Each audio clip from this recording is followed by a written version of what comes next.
Whoever. Yo, hey, yo, it's your boy, okay? Everything is all skirt. Yo, so I wanted to come in here and like formally apologize. Um, so I heard the Pop Smoke album, and man, oh man, yo, when you're wrong, you're wrong. You know what I mean? When you're wrong, you're wrong. You can't call that shit. I had a stigma. I put a stigma on not so much the drill sound, not so much the drill sound, because I know like traditionally and through history, music, the sound of hip hop has been changing like every 10 years.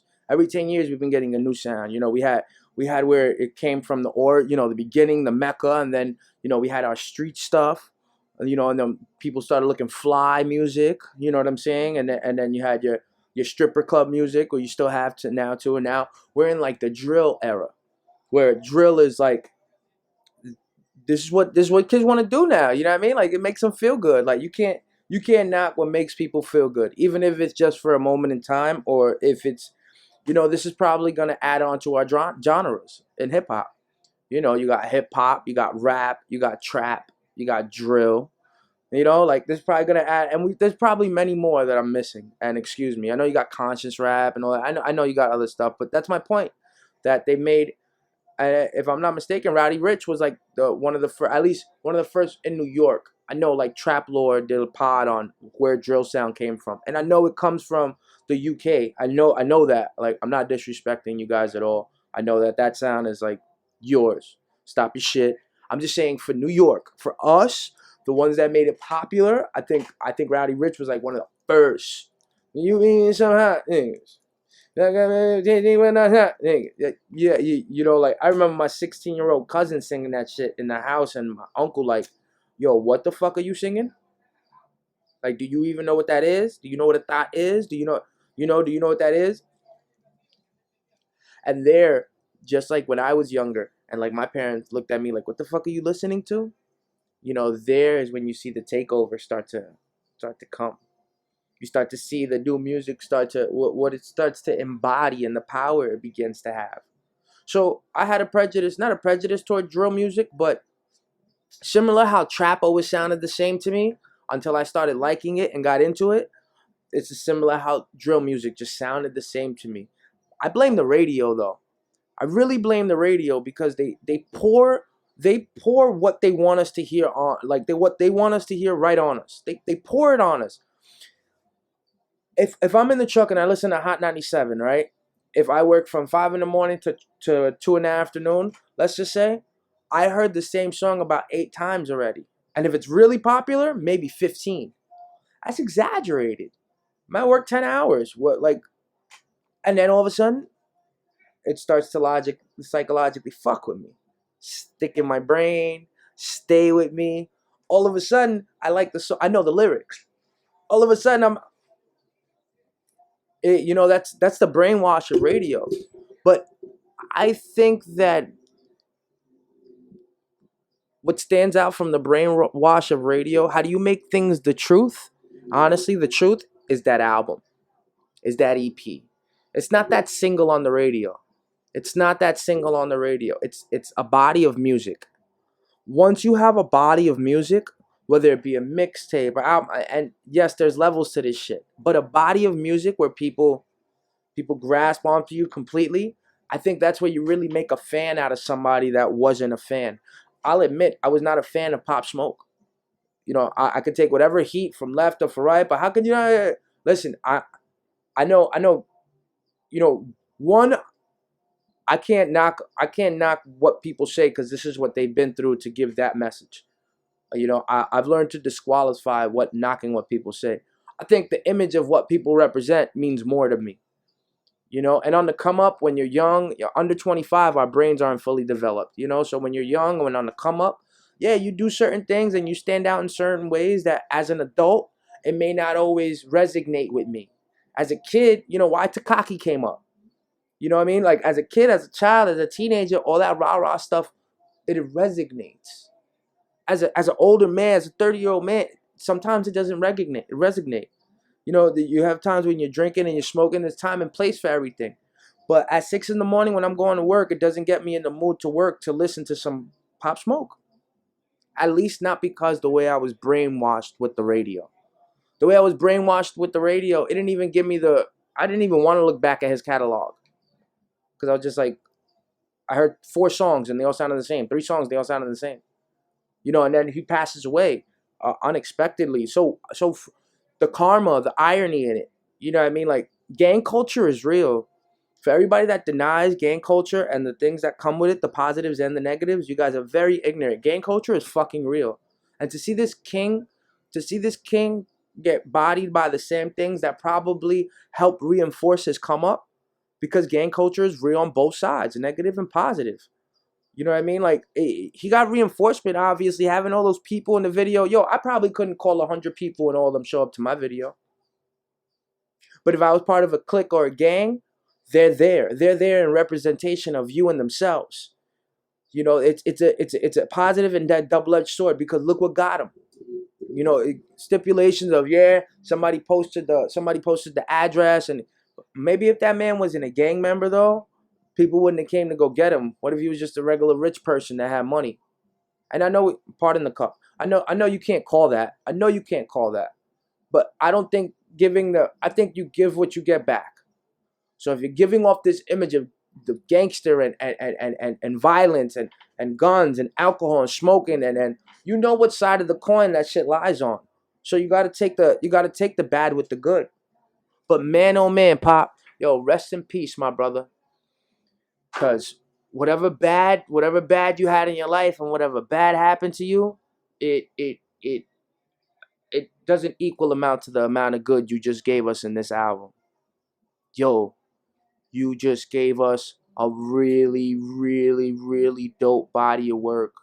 Like, I was expecting all drill music.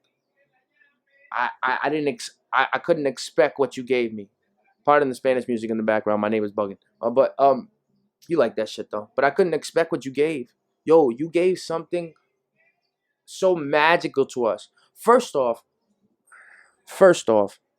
nobody likes how many songs? How many songs? 56 minutes worth of songs. For 56 minutes, 41 seconds worth of songs. 1, 2, 3, 4, 5, 6, 7. You got over like 12 songs here. Nobody, that's not even an EP, it's an album. Nobody bumps albums that are mad long no more. Look at August Alsina. He got like a 21 track album that just dropped. Nobody's talking about it. It's so fucking long.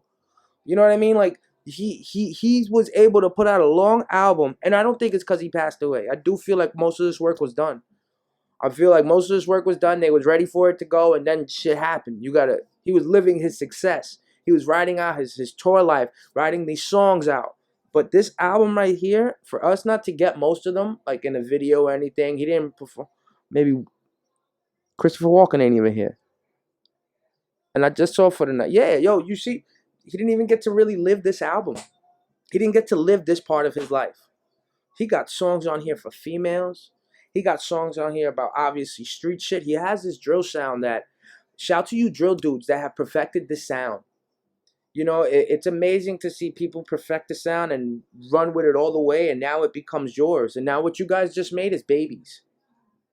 You know what I mean? You guys just made babies. For right or wrong, I know I fight with it all the time because I don't like the message in hip-hop all the time. I don't like the drugs and the hoes and the bitches and I don't like the killing. I don't like all that in hip-hop sometimes. But I think hip-hop is as real as life can get. That's why we're so rough and rugged around the edges. Hip-hop is as real as life can get. That's life in a nutshell. That's a person that went through a life, and sometimes, you know, there's controversy whether what Nas went through the shit that he says. Everybody speaks about it as mad controversy. Did Nas really kill somebody? Did Nas really have a gun to some? Or was it just jungle? Or did Nas write what he saw? You know, everybody says that all the time. It's just a fact. Whether or not he wrote what he saw or he lived through it, that's what hip-hop is. Hip-hop, hip-hop is the, even if it's the, it comes with the love and the hate of wanting to be out of whatever situation we're in and wanting more. That's the love of hip-hop. I felt that shit in this album. I felt like, I still don't want to go back to his other albums. I won't lie. Because those songs on the radio. But I know I have to after this. Because I wouldn't honor the man properly in death if I didn't go ahead and at least look back at his catalog and say, what the fuck got you here? Like, what the fuck got you here? Yo, he surprised the shit out of me. Sometimes I didn't even think it was him rapping because I was so used to the sound I already heard from him. So when I heard like certain songs on there, I was just like, oh shit. Oh, that's you. Oh no, that's you. Yo, shout out to, I know 50 had a lot of part of this. I know 50 had a lot in his style. You know, it's one thing that I will say about this body of work is that that's what I felt like. When Get Rich or Die Trying came out, I don't think there was any unmatched feeling that I had in my like, what? This is hip hop. This is hip hop. This is real. This is that gangster rap. When Get Rich or Die Trying came out, I was just it was so amazing, so awesome. I can tell that he took parts from 50. Maybe it was 50's influence to help executive produce. I know that. But I think 50 might have taken a liking to Pop Smoke because he heard himself in that man. I think he heard him. I think he heard that in his voice. There must have been something about the way this man carried himself in a general perspective, in a business aura that people still to this day compelled to him. Like, damn, this happened to him. Damn, this happened to him. Nobody really speaks about the gang life and the aura of all those things because it's so natural to us. And those things got him to the dance. You know, Tupac wouldn't be Tupac if Tupac didn't have to go through what he went through. Big wouldn't be Big if he didn't sell crack in front of his building for his daughter to get diapers. You know what I mean? A lot of these people, Michael Jackson wouldn't be Mike if fucking Joe didn't whip his ass. You know, and it sucks because the outcomes of some of these things really suck. The outcomes of going through a hard life, sometimes at the end can suck because it can mean death or it can mean worse. You're still alive, but you're dying, doing drugs and other things, falling faded to your demons. You know, like it really sucks where you can put yourself when it comes to the things that are bad in your life. But the magic that can come out of it is this. This fucking album, I'm not even done yet. This album is dope. And it was really unexpected for me. It was like a left jab to the liver. I didn't expect no singing. I didn't expect no, yeah, I know they got the auto tunes and all that, but it doesn't matter, yo. You're putting your heart out and soul, and I felt it. All you people that put albums out and you just got bars or you're just auto-tuning or you're just riding the beat. Yo, if I don't feel your heart and soul on that track as an artist and as a fan of music, I will not and cannot say that shit is dope. But I felt this man. I felt this man 125%. So for anybody that got an issue with Pop Smoke album or this drill sound, just like I had to tell myself, stop your shit. Because it's your boy OK and everything is O. I'm out of here, y'all.